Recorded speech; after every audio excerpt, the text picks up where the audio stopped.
ओम तत्सत् श्री नारायण तू पुरुषोत्तम गुरु तू सिद्ध बुद्ध तू स्कंद विनायक सविता पावक तू यह ब्रह्म मजत तू यह शक्ति तू ईशु पिता प्रभु तू रुद्र विष्णु तू राम कृष्ण तू रहीमताओ तू वासुदेव गौ विश्वरूप तू चिदानंद हरि तू चिदानंद हरि तू।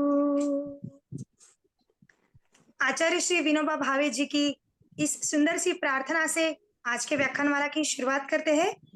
जय उमा महेश। नास्ति मातृ समा छाया नास्ति मातृ समा गतिः नास्ति मातृ समम त्राण नास्ति मातृ समा प्रिया। माता के समान कोई छाया नहीं, माता के समान कोई सहारा नहीं, माता के समान कोई रक्षक नहीं और माता के समान कोई चीज प्रिय नहीं। माँ भारती के 77वें स्वतंत्रता दिवस के उपलक्ष्य में महाराष्ट्र प्रदेश माहेश्वरी महिला संगठन संस्कृति सिद्धा अध्यात्म एवं परंपरा समिति के माता निर्माता भवती इस 8 दिवसीय व्याख्यानमाला के सप्तम पुष्प में मैं भक्ति राठी मराठवाड़ा सह संयोजिका आप सभी का इस झूम प्रांगण में तहे दिल से स्वागत करती हूँ। कल 6ठम दिन की व्याख्यानमाला में आदरणीय एडवोकेट दीपा जी बियानी इन्होंने हमें महात्मा गांधी जी एवं पुतलाबाई के विविध पहलू के दर्शन घड़वाए तथा अनेकों प्रसंगों द्वारा हम जैसी माताओं को ये सिखाया कि अपने बच्चों को कैसे सुसंस्कृत करें, अलग अलग स्थिति में उनसे कैसा व्यवहार करना चाहिए। दीपा दीदी, आपका वक्तव्य हमारे लिए सच में एक नई प्रेरणा दे गया। आज हम सप्तम पुष्प में सुनने वाले हैं प्रति गांधी आचार्य श्री विनोबा भावे और उनकी माता रुक्मिणीबाई इनका चरित्र, जिनका जीवन संत के समान त्यागी अहिंसावादी था। बहुत ही सादगीपूर्ण जीवन जिनका था। जिस त्याग से अभिमान उत्पन्न होता है वह त्याग नहीं, त्याग से शांति मिलनी चाहिए। अंततः अभिमान का त्याग ही सच्चा त्याग है। ऐसे अनमोल विचार और कथन करने वाले आचार्य श्री विनोबा भावे इनका चरित्र हम सुनने वाले हैं हमारी राष्ट्रीय पूर्वाध्यक्ष अध्ययनशील प्रबुद्ध वक्ता आदरणीय कल्पना जी गगरानी इनके द्वारा। आज बहुत अच्छा योग है। हमारे महाराष्ट्र प्रदेश की अध्यक्षा आदरणीय सुनीता जी पल्लोड़ इनका जन्मदिन है। संस्कृति सिद्धा समिति की ओर से दीदी हम आपको जन्मदिन की ढेर सारी बधाइयां देते हैं। सुदिनम सुदिनम जन्मदिनम तव भवतु मंगलम जन्मदिनम विजयी भव सर्वत्र सर्वदा भवतु मंगलम जन्मदिनम सुदिनम सुदिनम जन्मदिनम तव भवतु मंगलम जन्मदिनम। जन्मदिन मंगल हो, जन्मदिन मंगल हो, जन्मदिन मंगल हो। और योग भी ऐसा है कि आज वो हमारी प्रमुख अतिथि है, अर्थात सुवर्ण कांचन योग है आज के हमारे इस व्याख्यान माला में। स्वागत पर मनोगत व्यक्त करने के लिए मैं बुलाती हूँ कार्यक्रम की स्वागत अध्यक्ष, प्रेम रूप धारिणी, शक्ति संहारिणी, सबल कार्यकारिणी, ऐसी जिनकी पहचान है शांत स्वभाव वाली हमारी आदरणीय कल्पना जी लोया दीदी। आपसे नम्र निवेदन है कि आप आए और अपना मनोगत व्यक्त करें। आरुषि,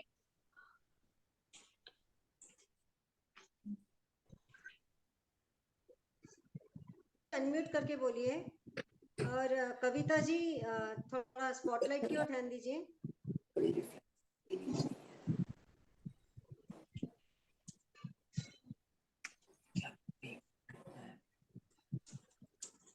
कल्पना दीदी।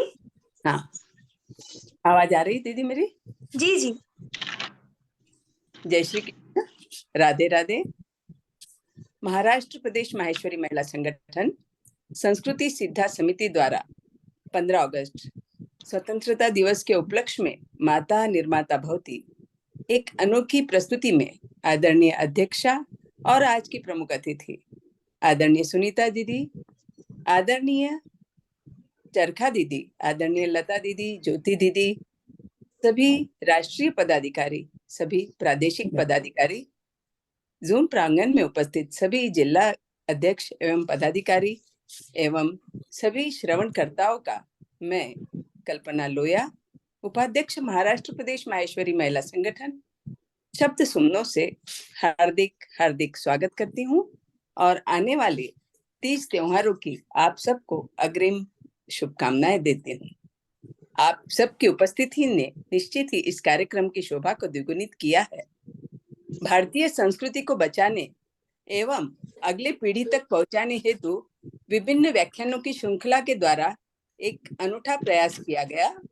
निश्चित ही किसी भी देश व नागरिकों का भविष्य इस बात पर निर्भर करता है कि उनके बच्चे कैसे हैं, उनके संस्कारों की नींव कितनी मजबूत है और मजबूत संस्कार ही एक मजबूत भविष्य का निर्माण कर सकते हैं।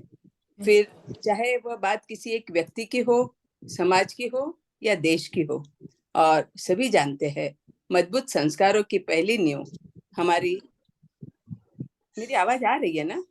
जी जी। मजबूत संस्कारों की नींव की पहली ईंट घर में ही अपने माता पिता द्वारा रखी जाती है।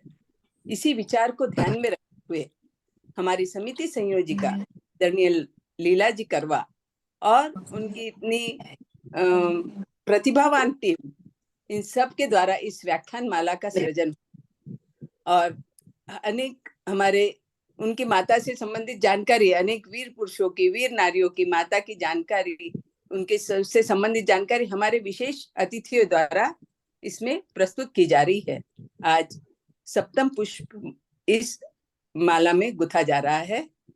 आदरणीय प्रोफेसर कल्पना जी गगरानी, जो स्वयं एक प्रभावशाली वक्ता है, उनके द्वारा विनोबा भावे और उनके माता रुक्मिणी देवी जी की गाथा हम सबके समक्ष आज प्रस्तुत होने वाली है।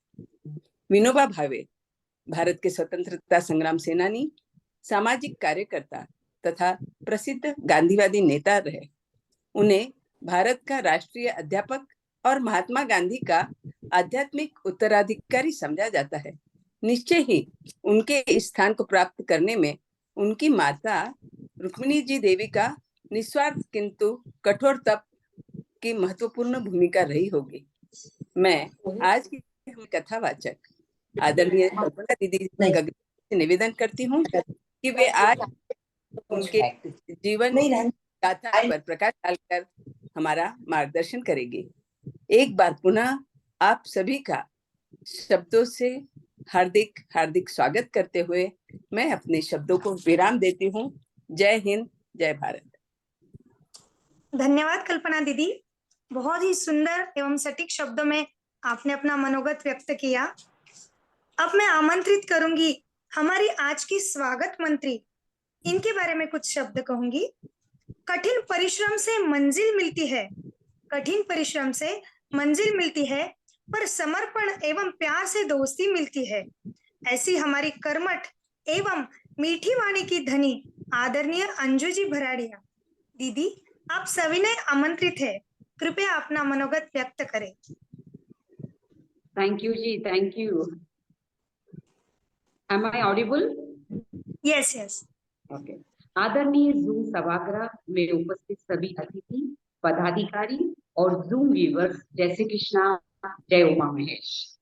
महाराष्ट्र प्रदेश अंतर्गत संस्कृति सिद्धा समिति आयोजित माता निर्माता भवती व्याख्यानमाला डे 7 इतने सुंदर और विचारों से बनी इस माला का आज 7वां मोती पिरोने जा रहे हैं।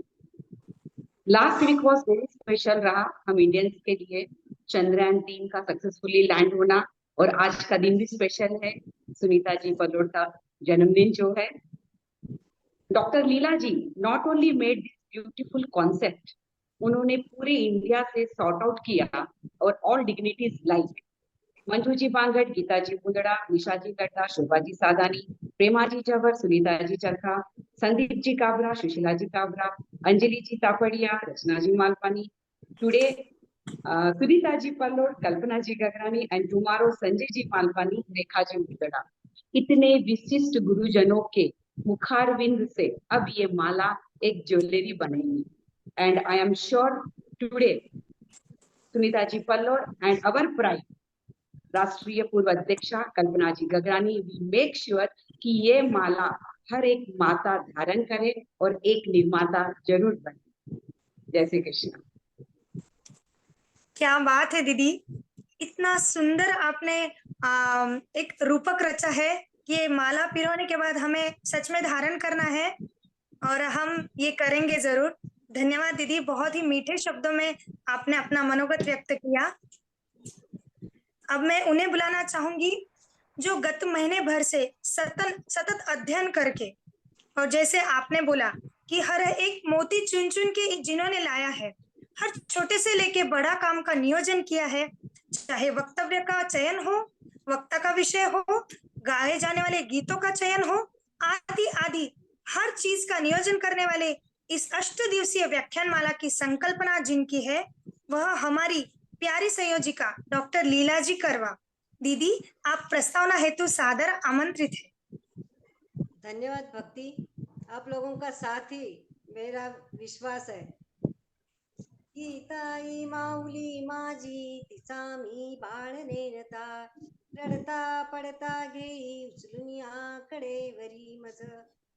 माता निर्माता भौतिके सप्तम पुष्प की प्रमुख वक्ता राष्ट्रीय पूर्व अध्यक्षा आदरणीय कल्पना जी गगरानी, प्रमुख अतिथि आदरणीय सुनीता जी पल्लोड, प्रदेश सचिवा आदरणीय सुनीता जी चरखा, स्वागत अध्यक्षा कल्पना जी लोया, स्वागत मंत्री अंजू जी भराड़िया, आदरणीय संजू जी राठी, मेरी टीम कल्पना जी, भक्ति जी, स्वाति जी एवं कविता जी, राष्ट्र से एवं प्रदेश से जुड़े सभी सम्माननीय पदाधिकारी और उपस्थित श्रोताओं को मैं तहे दिल से नमन करती हूँ।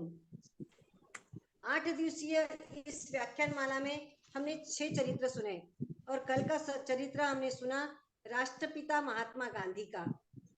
महात्मा गांधी और मां कस्तूरबा के चरित्र को सुनाया एडवोकेट दीपाजी बियानी ने, और दीपाजी बियानी ने उनके जीवन के कई ऐसे बिंदुओं को आधुनिक परिप्रेक्ष्य में रख करके ऐसे कई संस्कार मूल्य इस सभागार में दिए, और सच में यह चरित्र सभी ने सुनना ही चाहिए।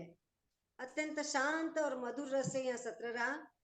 आज हम सुनेंगे भारत रत्न स्वातंत्र सेनानी संत विनोबा भावे का चरित्र।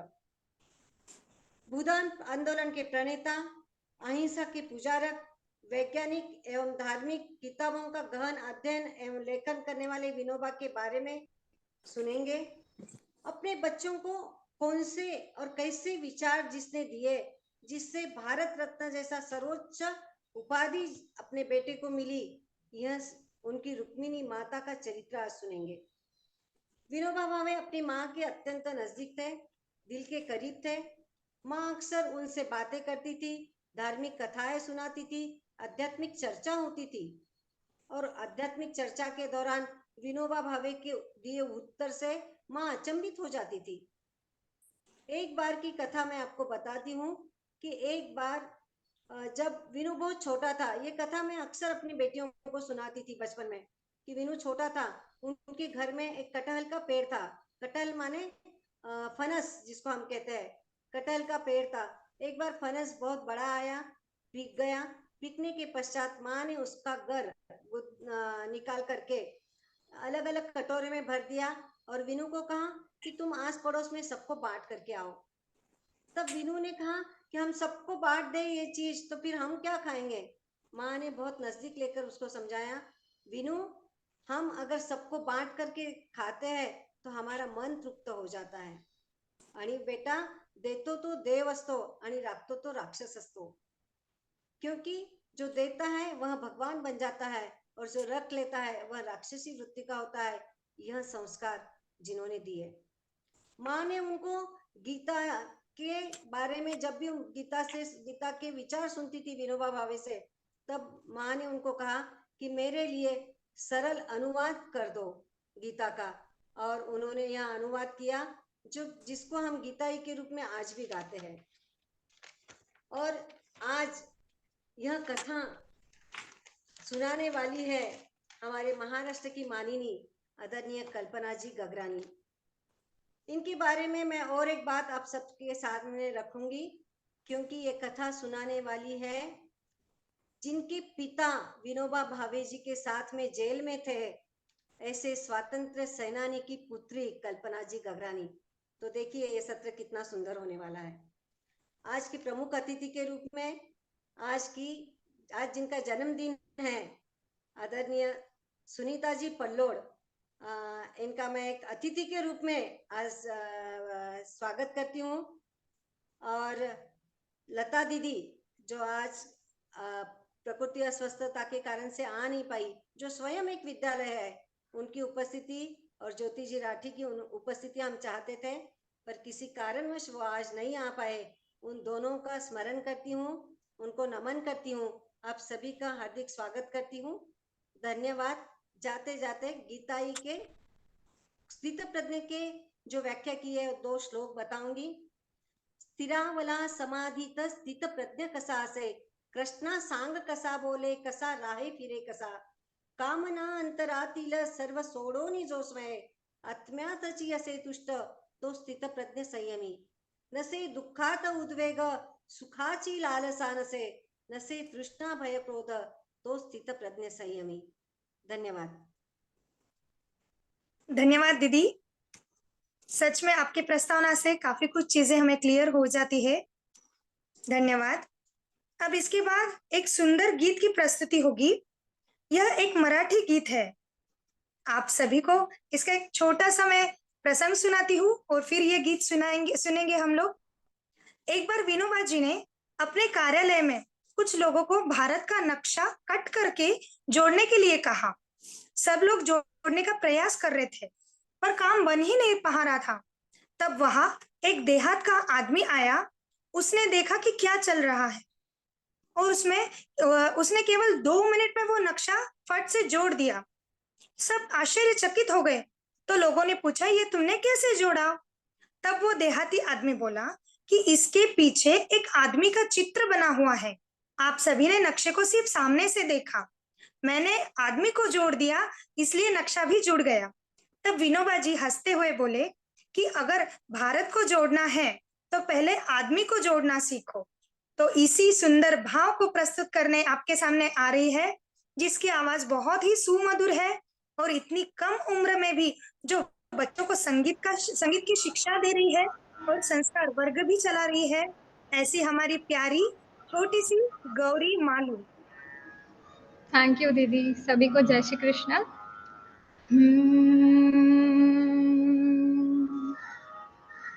हीच आमची प्रार्थना, हीच आमचे मागणे, हीच आमची प्रार्थना, हीच आमचे मागणे.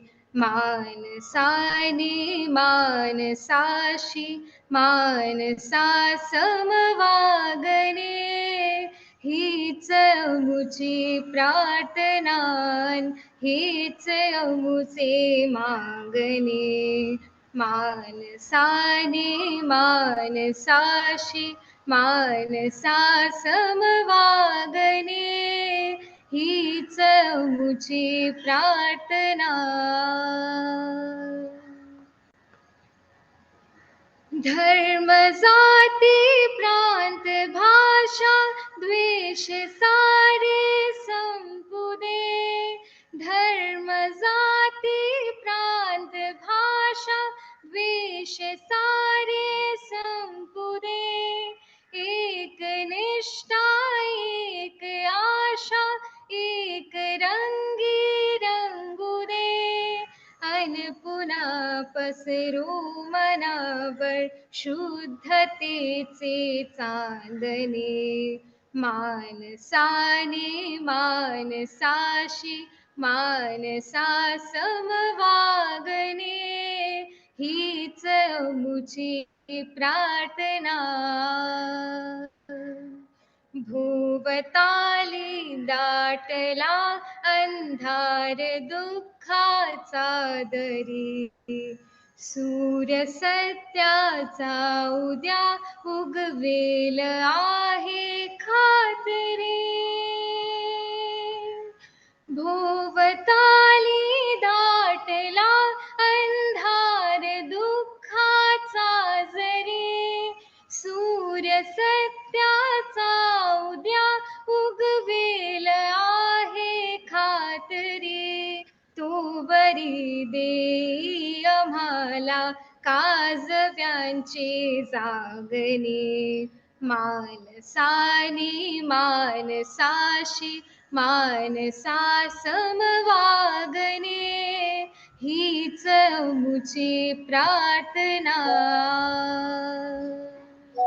लाभले आयुष्य जितके ते जगावे चांगले पाऊले चालो पुढे जे थांबले ते संपले घेतला जो श्वास आता तो पुन्हा ना लाभणे मानसाने मानसाशी मानसा समवागणे हीच मुची प्रार्थना हेच मुचे मागणे मानसाने मानसाशी मानसा समवागणे हीच मुची प्रार्थना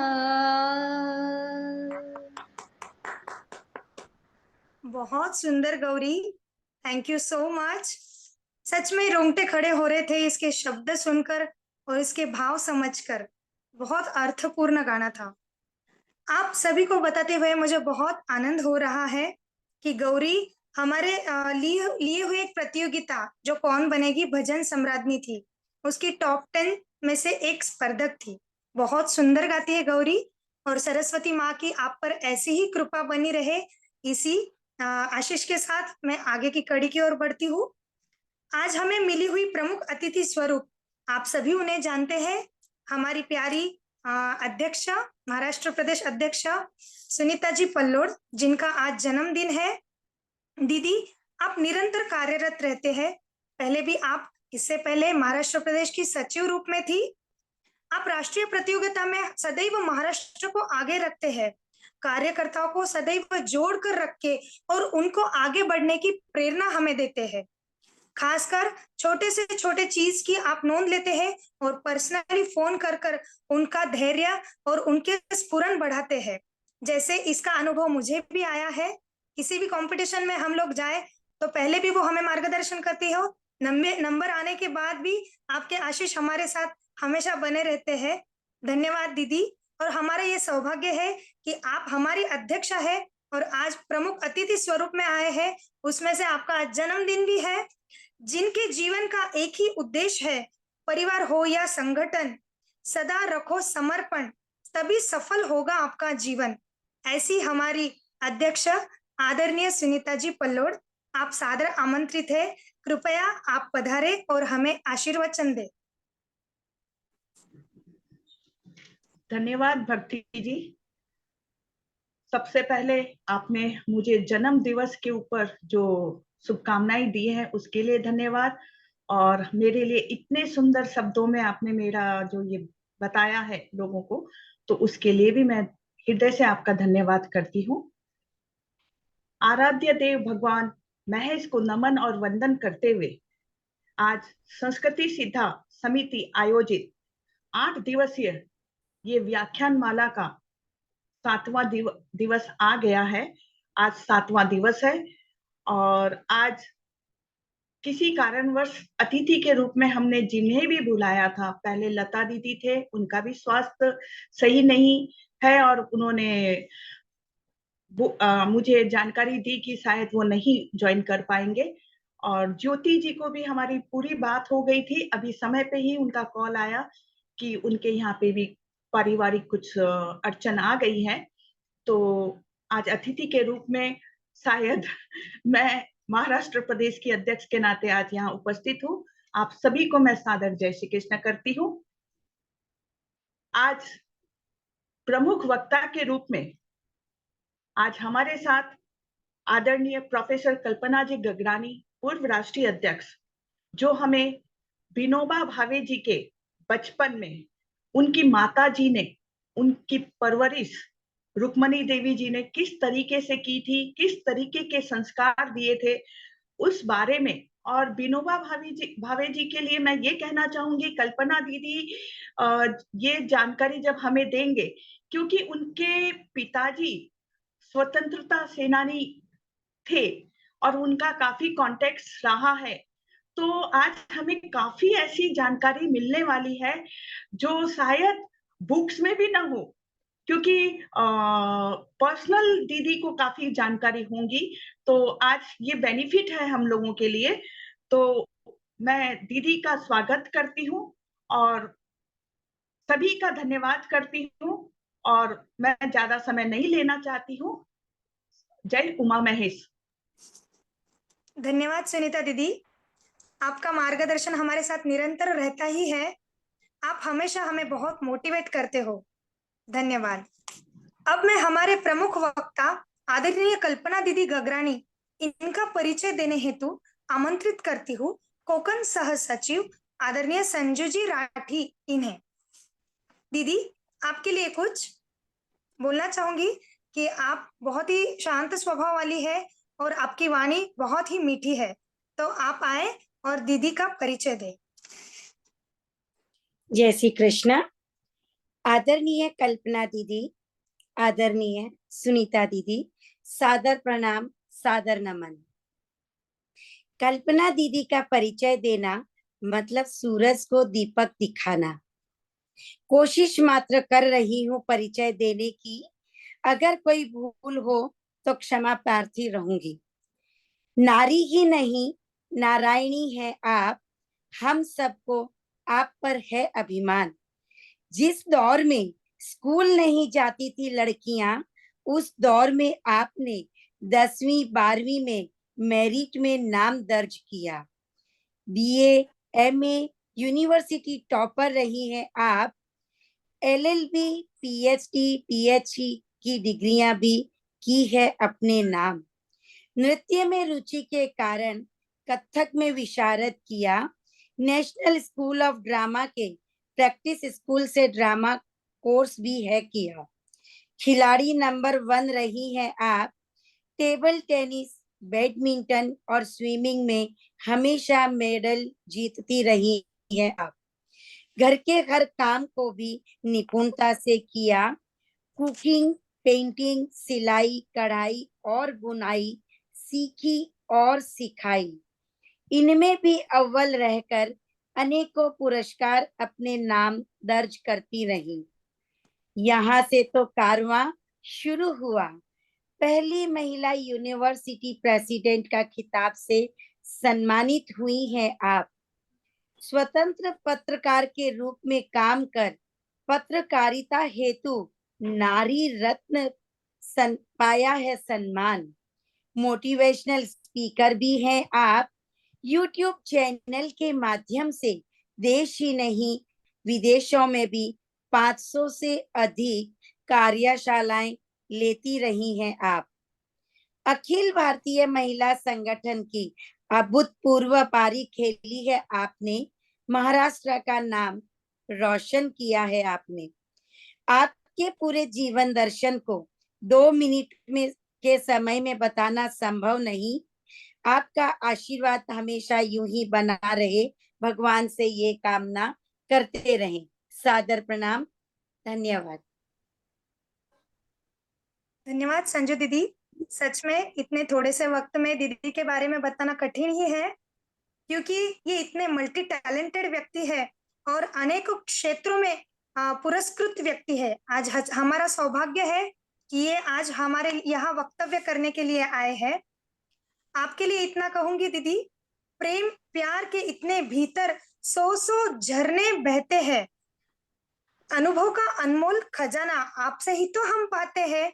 ऐसी हमारी महाराष्ट्र की प्यारी कल्पना दीदी, आपसे नम्र निवेदन है कि आप आपके वक्तव्य की शुरुआत करें, जिसे सुनने के लिए हम लोग आतुर हैं।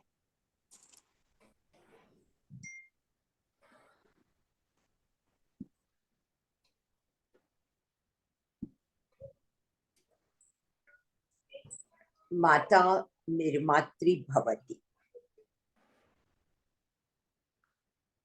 Can you listen me? जी दीदी। एक सुंदर मालिका स्वतंत्रता दिवस के उपलक्ष्य में आपने आयोजित की, जहां माता का क्या कार्य है माता के रूप में, और माता कैसे निर्मात्री है उन महापुरुषों की माता बनकर, जिन्होंने अपनी माँ से बहुत कुछ सीखा, बहुत कुछ पाया, और वह जो कुछ सीखा और पाया वह उनके कार्यों में इस तरह परिलक्षित हुआ कि आज भी सदियां बीत गईं, सालों बीत गए, पर हमारी श्रद्धा उनके प्रति वैसी की वैसी है, और यह देश सदैव उनका ऋणी रहेगा। मैं आज की इस कार्यक्रम की सारी टीम बहुत सुंदर ढंग से, भक्ति, लीला जी, कल्पना जी, सुनीता, आप सब ने बहुत सुंदर प्रस्तुति, और बहन गौरी जिसने इतना सुंदर गीत विनोबा जी का गाया। सो एक इतने सुंदर कार्यक्रम की निर्मिति के लिए मैं आप सबका साधुवाद करती हूँ। एक सुंदर सोच, और इस श्रृंखला में 7वीं पुष्प की पत्ती को लेकर आपने मुझे बुलाया है। मैं इसे अपना सौभाग्य कहूं, मेरी पूरी जीवन की एक आदरांजलि कहूं, जो मेरे पिता के प्रति हो, और जो उनके गुरु जिसने उनके जीवन को बदल दिया उनके प्रति हो, या एक ऐसा संत, एक ऐसा आर्ट, एक ऐसा व्यक्ति जो व्यक्ति से बहुत अलग बना, मुझे उन पर बोलने का मौका मिला। और जिस दिन से मिला, आप यकीन नहीं मानेंगे कि शायद उस दिन से मैं केवल अतीत की स्मृतियों में ही हूं। माता निर्मात्री भवति, यह बहुत सच है, 100% सच है कि बच्चे में उसकी माता की झलक होती है। वह चाहे जैसा उस कच्ची मिट्टी को घाट सकती है, पर इस दौरान बोलना मुझे यह था कि माता निर्मात्री भवति, पर मैं पूरी समय सोचती रही कि पिता भी तो निर्माता है। माता से जहां मैंने स्त्रियोचित गुण सीखे, इतनी कठोर अनुशासन में रखने वाली माता के जीवन की हर चीज उनके बच्चों को आना चाहिए, पर अपने पिता से जो संस्कार, और संस्कार से बढ़कर जो अवसर, जो अभी आपने भी कहा कि उस जमाने में जहां मारवाड़ी घरों में इतनी शिक्षा, वो भी दूर रखकर 8 साल हॉस्टल में रखकर किसी बच्ची को देना बहुत बड़ा सौभाग्य था।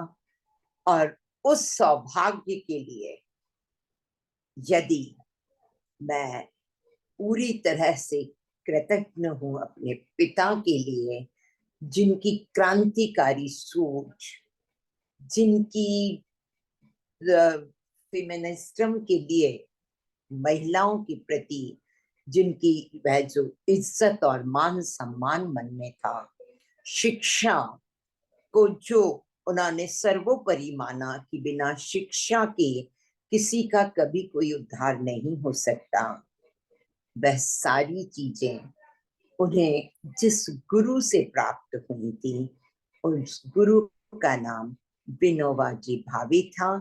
क्योंकि उम्र का वह समय जब व्यक्ति बनता है, 17 साल की उम्र, 1942 का भारत छोड़ो आंदोलन, जिसकी बागडोर गांधी जी और गांधी जी के सबसे प्रिय शिष्य और भरोसेमंद कार्यकर्ता विनोबा जी के ऊपर था।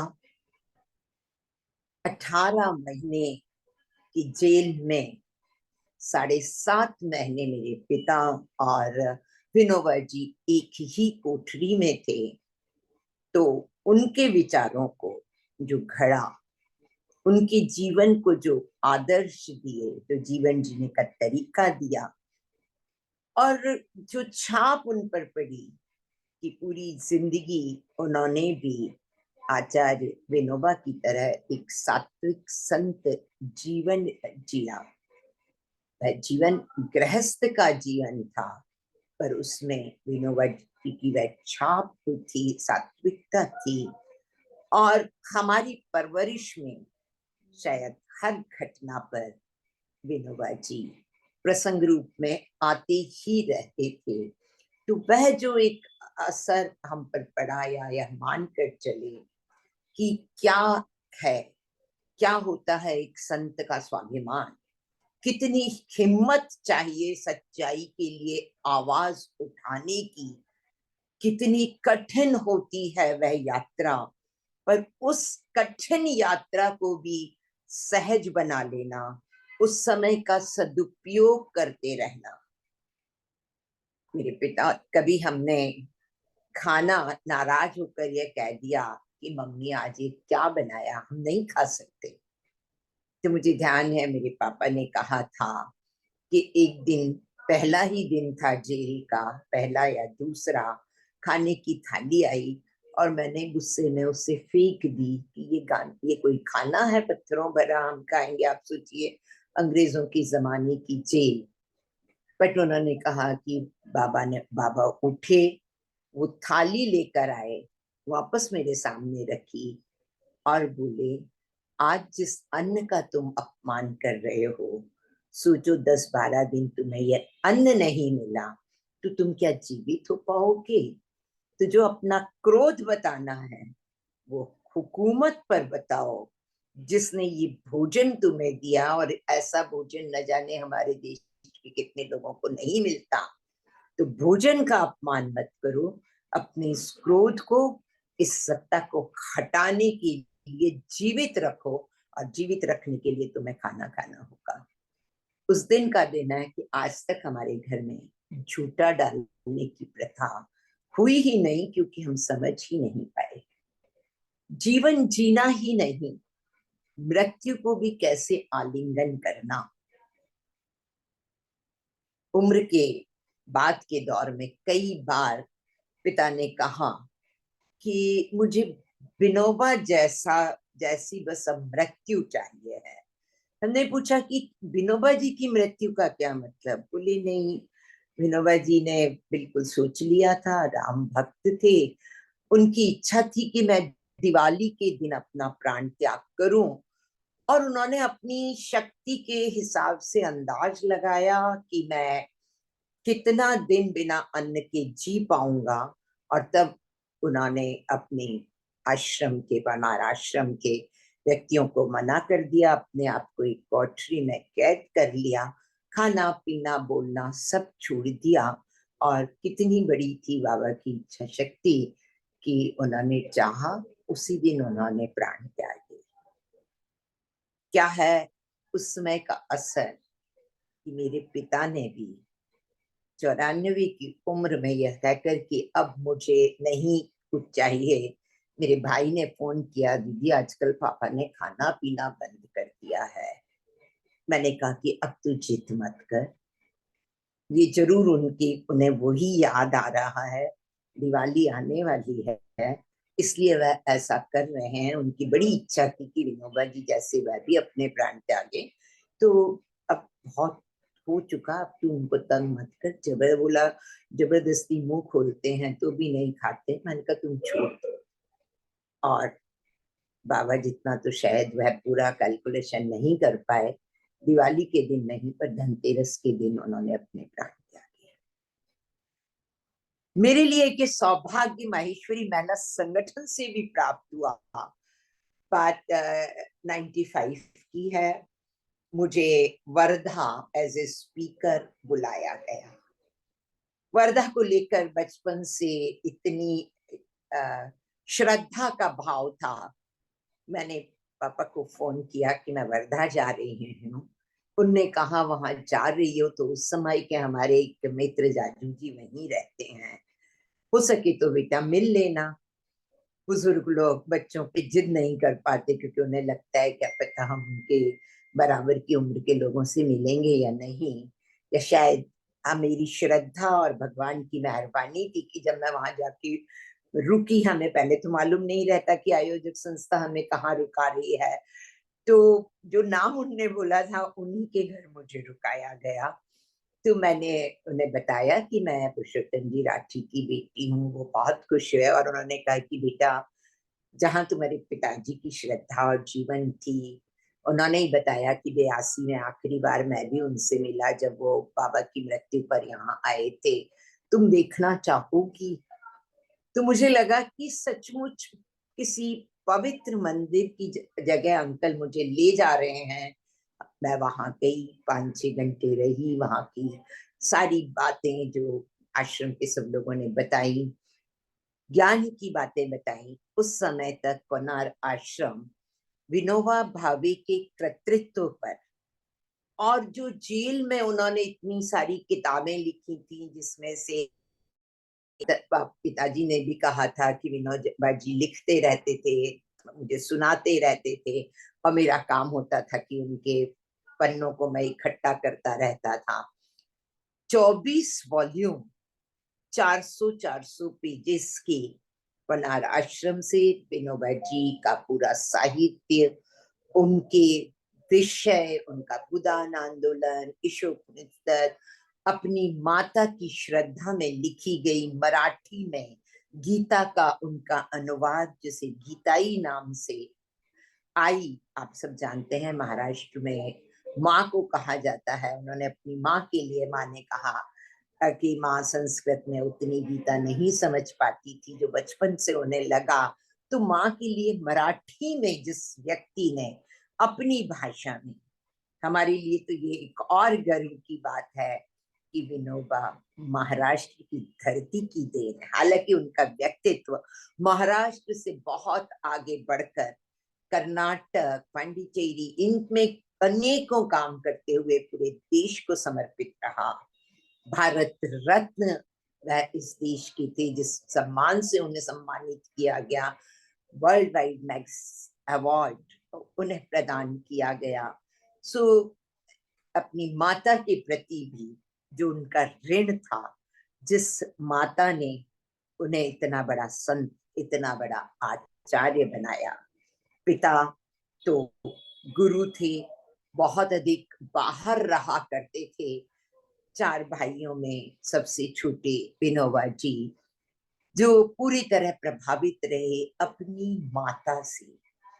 वह माता जो ज्ञान तो नहीं जानती थी, शिक्षित नहीं थी, बट ज्ञानी थी, जिसके जीवन में धर्म की बहुत बड़ी महत्ता थी, जो प्रायः उस 18वीं शताब्दी जिसमें उनका जन्म, जिसके एंड में जाकर हुआ है 92 में 1800, तो उस समय की महिलाएं जिनका ज्ञान भगवत ज्ञान होता था, जिनके पास स्कूली शिक्षा जिनकी सोच के भी बाहर थी, पर आध्यात्मिक शिक्षा, धर्म ग्रंथ वह पढ़ नहीं पाती थी, पर किंवदंती के कारण, दंत कथाओं के कारण जिन्हें रामचरितमानस याद था, महाभारत याद था, देवियों की कहानी, देवताओं की कहानियां, गीता, कृष्ण, राम, जो यह सब जानती थी,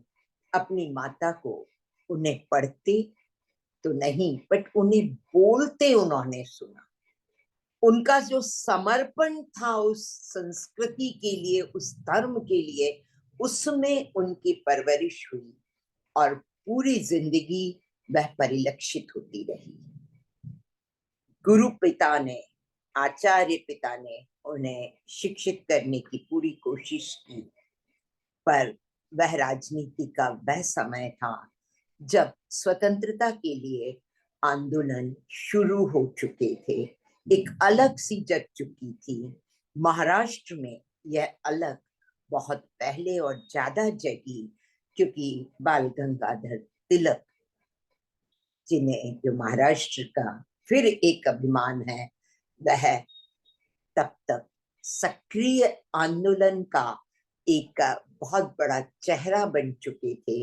अभी कुछ दिन बाद हम जिस गणपति उत्सव को धूमधाम से मनाने वाले हैं, एक धार्मिक उत्सव समझकर, एक सामाजिक उत्सव समझकर, उसकी नींव पड़ चुकी थी। बंबई के दादर में गणेश उत्सव होने लगे थे।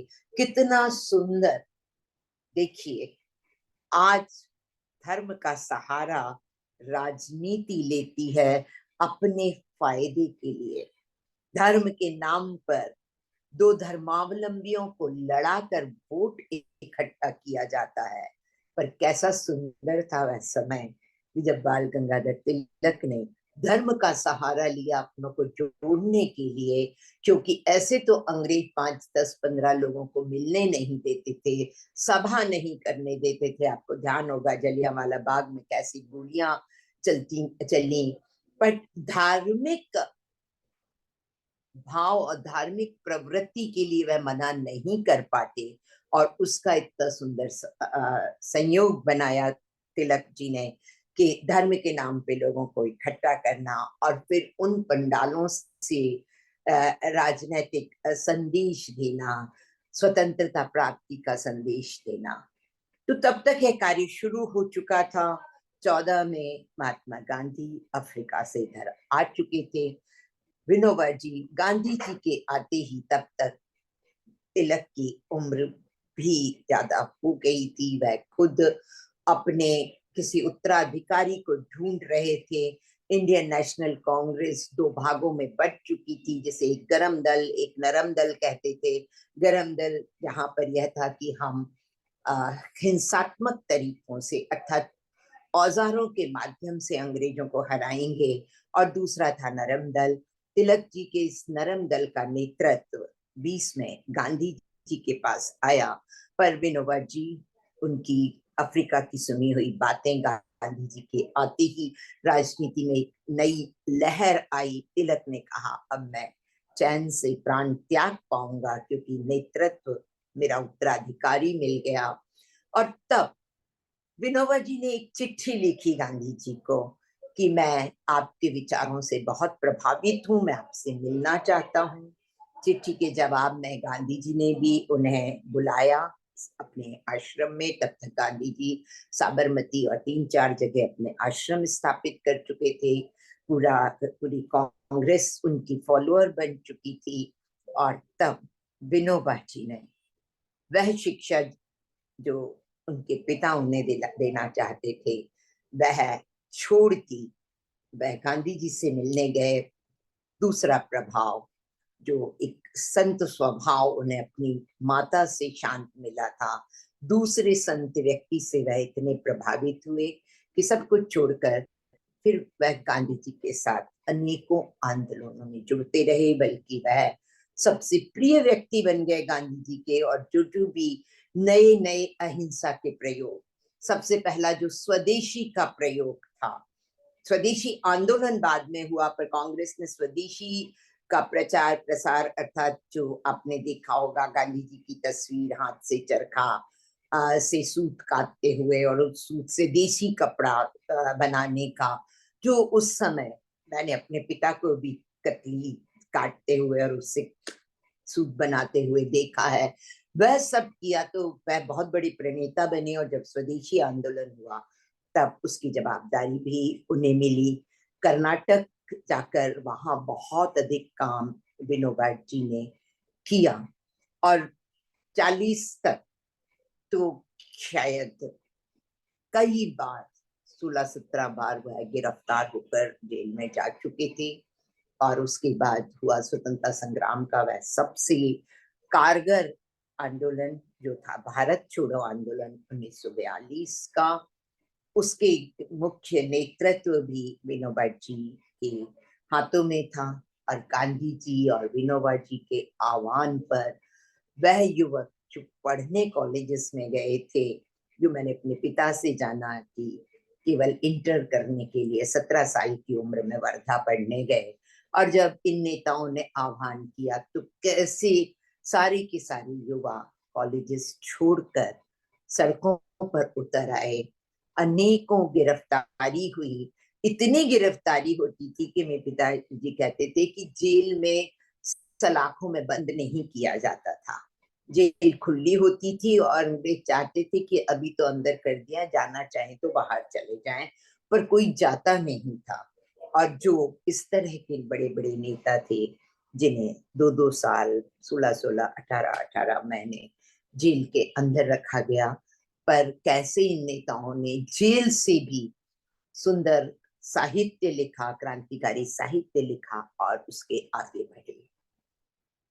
47 में आजादी मिल गई, 50 में हम गणतंत्र घोषित हो गए, 52 में पहला इलेक्शन हो गया, पर देश की दशा कितनी जर्जर थी। आज हमारे लिए यह कहना बड़ा आसान है कि इतने सालों में हमने क्या किया, पर बर्बादी कैसी थी। ये तो वही बात हुई कि एक गरीब घर का बच्चा अपने पिता से कहे कि पूरी जिंदगी आपने क्या किया जो हमें गरीबी में रहना पड़ रहा है। तो किस तरह की वहां की परिस्थितियां थी, विनोबा ने अपने कार्य को यहाँ विराम नहीं दिया। सन 52 में जबकि 50 इलेक्शन हो चुका था, नेता बन चुके थे, पर गांधी जी की निर्मम हत्या हो चुकी थी, पर विनोबा ने जो कार्य के लिए आजादी हमने प्राप्त की, वह आजादी केवल अंग्रेजों से मुक्ति नहीं थी, वह आजादी थी कि हम अपना निर्माण अपने आप करें। और तब विनोबा का सबसे बड़ा वैश्विक योगदान आज विश्व भर में जिसके लिए उन्हें जाना जाता है, भूदान आंदोलन। जब कर्नाटक के अनेकों किसान, अनेकों गरीब उनके पास आए कि आजाद तो हो गए हैं, पर हमारे लिए आजादी का क्या अर्थ। यदि आप 2 जून की रोटी नहीं कमा सकते, आपके पास वह संसाधन नहीं है, तो फिर आजादी और गुलामी का अंतर क्या होगा, देशभक्ति का अर्थ कहां से पैदा होगा। इकबाल ने बहुत सुंदर एक शेर लिखा था कि भूखे नंगे पेटों को देशभक्ति सिखाने वालों, भूख इंसान को गद्दार बना देती है। तो उसे विनोबा भावे के संत स्वभाव ने, उसे विनोबा जी के दूरदर्शी स्वभाव ने तुरंत समझा कि यदि हम इन किसानों का, इन बेरोजगारों का पेट नहीं भर पाएंगे तो आजादी ज्यादा समय तक रह नहीं पाएगी। यह जिन्होंने जान लुटा दी देश के लिए, न जाने कितनी जाने गई, कहीं वह सब कुछ व्यर्थ ना हो जाए। और तब उन्होंने इसका हल ढूंढा। सरकारी खजाने में तब पैसा तो था ही नहीं, तो कि सरकार कुछ दे दे। या आज यदि हम कहते हैं कि भाई हम नौकरी नहीं दे पा रहे, हम कुछ नहीं कर पा रहे, तो हम भर भर कर दान दे रहे हैं, सब्सिडीज दे रहे हैं, तब तो वह दशा भी नहीं थी। और वह दशा ठीक भी नहीं है कब तक इस तरह रेवड़ियां बांट बांट कर केवल अन्न देकर काम करने वाले व्यक्ति को निकम्मा बनाए तो देश नहीं चल पाएगा। इस चीज को उस समय विनोबा ने समझा, पद यात्रा की। जितने लोग थे, जितने खेतीहर लोग थे, जितने जमींदार थे, हर गांव पद यात्रा करके इतनी लंबी पद यात्रा उन्होंने की। उस व्यक्ति का प्रभाव था, उस व्यक्ति की सहजता थी, उसका संतपन था, उसका सात्विकपन था कि जिस जमींदार से उन्होंने जमीन मांगी, भर भर की जमीनों का दान उन्हें मिला। जिस गांव में जमीन मिली, वहां के वह लोग जिनके पास रोजगार का साधन नहीं था, उनमें जमीन बांट दी। और आप अंदाज नहीं लगा सकते कि कितने एकड़ वह जमीनें थी। तो इस तरह न केवल आजादी की लड़ाई लड़ी, पर उसके बाद देश को सुदृढ़ बनाने के लिए भी उन्होंने बहुत अधिक काम किया। जितने ज्ञान की चीजें थी, पढ़ाई छोड़ी थी, पर अनुभव जन्य ज्ञान, देशभक्ति का ज्ञान, हमारी ग्रंथों का ज्ञान, हमारी पौराणिक विशेषताओं का ज्ञान, हमारी मान्यताएं जो हैं उपनिषद के रूप में, उन सब पर उन्होंने लिखा। आज दुर्भाग्य से मैं अपने घर में नहीं हूँ, टूर पे हूँ, वरना शायद मेरे लिए एक बहुत अच्छा अवसर होता है कि वह 24 कलेक्शन जो मेरे पास विनोबा जी के हैं, जो एक ही अलमारी में पूरे समाये हैं, शायद मैं ये वेबिनार उसके सामने बैठकर आपसे करती कि आप सोचते कि कितना ज्ञान उस व्यक्ति के पास था। और बहुत बहुत धन्यवाद पनवार आश्रम का, विनोबा जी के भक्तों का, कि इन सारी चीजों को हिंदी और इंग्लिश में लिपिबद्ध करके उन्होंने 24 वॉल्यूम निकाले। तो यह तो थी उस व्यक्ति की बात और उस माता की बात, परंतु यह पूरी तरह सच है कि माता ही निर्मात्री भवति है। चाणक्य ने भी कहा था कि केवल बच्चे को जन्म देकर ही कोई माता या पिता नहीं बनता। माता और पिता व्यक्ति बनता है अपने बच्चों को संस्कारित करके। अब यह संस्कार दो प्रकार के हैं, यह तरीके दो प्रकार के हैं। एक तो वह है कि ज्ञानी माता ज्ञान के महत्व को समझते हुए, आचार विचार के महत्व को समझते हुए, सभ्यता संस्कृति को समझते हुए अपने बच्चे को यह सारी चीजें समझाए, इनका महत्व समझाए, इनकी जीवन में उपयोगिता समझाए। पर इसी के साथ यह भी बहुत जरूरी है कि माता का अपना आचार विचार भी उतना ही सभ्य हो, उतना ही संस्कारी हो, उतना ही शिक्षाप्रद, लाभप्रद और ज्ञानप्रद हो। हम सब कहते हैं, इट्स सेटिंग थंबनेल प्रिंसिपल, कि व्यक्ति के जीवन की पहली पाठशाला उसका परिवार होता है। नागरिकता की पहली पाठशाला उसका परिवार होता है। अर्थात व्यक्ति वह बनता है जैसा उसका परिवार होता है। और परिवार में भी क्योंकि सबसे अहम भूमिका माता की होती है, इसलिए उसका व्यवहार वही होता है जैसा उसकी माता का होता है। अर्थात बच्चा प्रतिलिपि होता है अपने माता पिता की। तो हम यदि अब जो आज की परिस्थितियों में हम देख रहे हैं कि बच्चों को लेकर, लालन पालन को लेकर माता पिता की महत्वाकांक्षाएं तो बहुत बहुत ज्यादा बढ़ चुकी हैं। बच्चे की क्षमता को भी न परखते हुए हम अपनी महत्वाकांक्षा बढ़ा लेते हैं।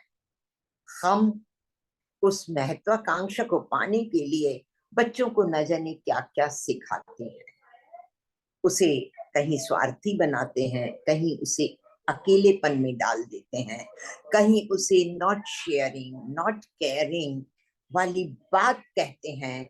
हम उसे केवल अपने लिए सोचो यह समझाते हैं, लड़कर आना पर पिट कर मत आना यह समझा देते हैं। पर हम यह नहीं समझ पाते कि यह जो कुछ हम समझा रहे हैं, यह जो बबूल का पेड़ हम बो रहे हैं और जब अपने पे आए तो आम की उम्मीद कर रहे हैं। जिस बच्चे को आप एकाकीपन सिखा रहे हैं, जिसे आप अपने लिए जीना सिखा रहे हैं, बड़ा होकर वह अपने लिए जब जीने लगता है, तब हम वृद्धावस्था के अकेलेपन कर रोना रोने लगते हैं।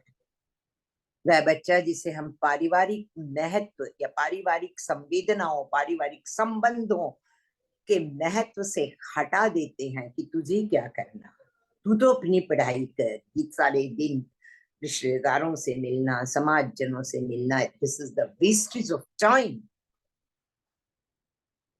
वही रंग लाता है।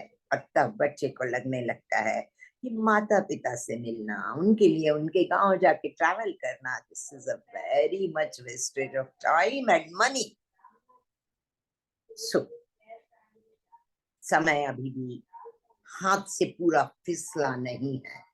एक माता के रूप में हमारी जवाबदारी है कि हम अपने बच्चे में सात्विक गुणों का भी विकास करें। आप एजुकेट करा रहे हैं, बहुत अच्छी बात है, बिना शिक्षा के विकास नहीं है। क्लासरूम एजुकेशन दे रहे हैं, बहुत अच्छी बात है। टेक्निकल एजुकेशन दे रहे हैं जो बहुत जरूरी है। वैश्विक एजुकेशन दे रहे हैं जो इस वैश्विक वर्ल्ड में बहुत जरूरी है।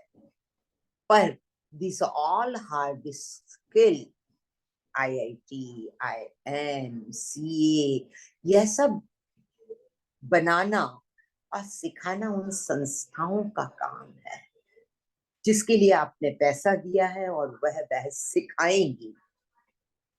पर जो सात्विक गुण है, जिसे आज की भाषा में सॉफ्ट स्किल कहते हैं, जिस सॉफ्ट स्किल के बिना बच्चा आत्माहीन हो रहा है, संवेदनाहीन हो रहा है, और उसकी इस संवेदनाहीन होने का सबसे ज्यादा असर आप पर ही पड़ रहा है। क्यों दुखी हैं आप, क्यों आज आप इनसिक्योर हैं, क्यों वृद्धावस्था की बातें हमें करनी पड़ रही हैं, क्यों ये आज की सबसे बड़ी सोशल प्रॉब्लम बन गई है। हर घर में आप कहेंगे, जब पहले कहते थे कि लड़ाई झगड़ा तो हर हर घर घर, मराठी में कहते थे हर घरी घरी माटी ते चूल्हे, आज भी घरी घरी माटी ते चूल्हे हैं। जहां आपका आम की उम्मीद से बोया बबूल का पेड़ जब अपने फल बिखेर रहा है, जब उसके कांटे आपके आंगन में आ रहे हैं और आपके पाँव में, आपके दिल में चुभ रहे हैं, तो हमें तकलीफ हो रही है। तो बहनों, माता निर्मात्री है। निर्मात्री का अर्थ केवल एक निर्माण नहीं होता, उसी माता के असंख्य शिष्यों से समाज का निर्माण होता है। तो वह समाज निर्मात्री भी है। पर समाज को आप केवल एक व्यक्ति तक सीमित करके रह जाएंगे तो आप समाज भी तोड़ेंगे, परिवार भी तोड़ेंगे, अपना जीवन भी तोड़ेंगे, और जीवन का अंतिम समय आप केवल नैराश्य में बिताएंगे। निराशा जीवन नहीं है। जीवन आशा का नाम है, जीवन खुशियों का नाम है। तो एक अच्छी माता बनने का प्रयास करें, अपनी बेटी बहुओं को अच्छी माता बनने का विचार दें। और माता बनने का अर्थ केवल एजुकेशन या केवल उपदेश नहीं होगा, वह तब संभव होगा जब हमारा व्यवहार वह मातृत्व दिखाएगा। यदि हम चाहते हैं कि भावनाएं बच्चे में आए तो हमारे मन में भी उत्तम भावनाएं होनी चाहिए। यदि हम चाहते हैं कि हमारा बच्चा हमसे प्रेम करे तो उसे हमें भी दूसरों से, परिवारजनों से प्रेम करता हुआ दिखना चाहिए, क्योंकि बच्चा जो देखता है उसी माहौल में वह अपने आप को ढाल लेता है। तो यदि आपके व्यवहार में कुछ और परिलक्षित हो रहा है तो आप कितनी भी शिक्षा दे दें, वह शिक्षा कभी भी सांस्कृतिक नहीं हो सकती, वह शिक्षा कभी भी मूल्यवान नहीं हो सकती, बल्कि इस बुरे स्वभाव के साथ शिक्षा का यंत्र उसके पास है, तो यह तो वही होगा कि वह एक सामर्थ्यवान राक्षसी प्रवृत्ति का व्यक्ति बन जाएगा। माता निर्मात्री है संतों की, माता निर्मात्री राक्षस गण की नहीं होनी चाहिए। सभी माताओं से मेरा विनम्र अनुरोध है कि मातृत्व को समझें, माता बनने के भाव को समझें, माता की जवाबदारी को समझें और आगे भी सदियों तक इस भाव को चरितार्थ करती रहें। माता मातृभव। बहुत बहुत धन्यवाद।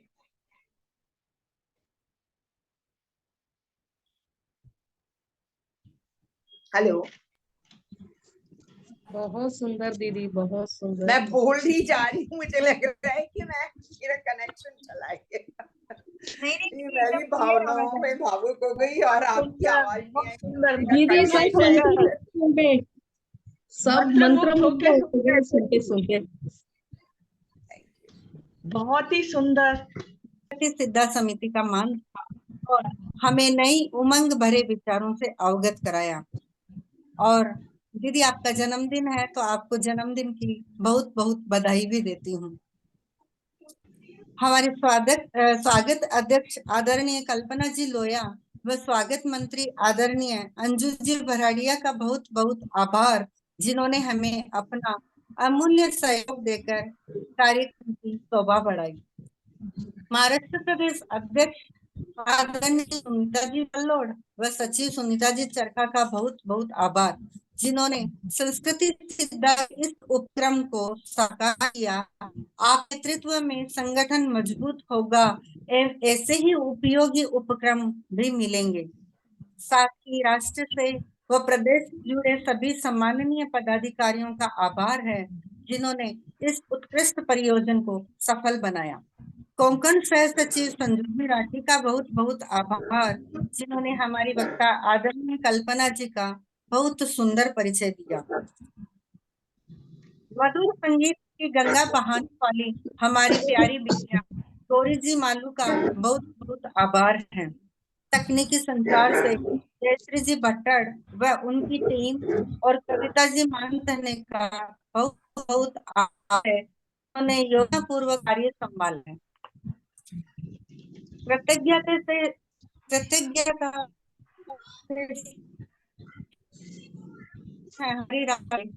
ने हमें जूम लिंक दी और हम 7 दिन से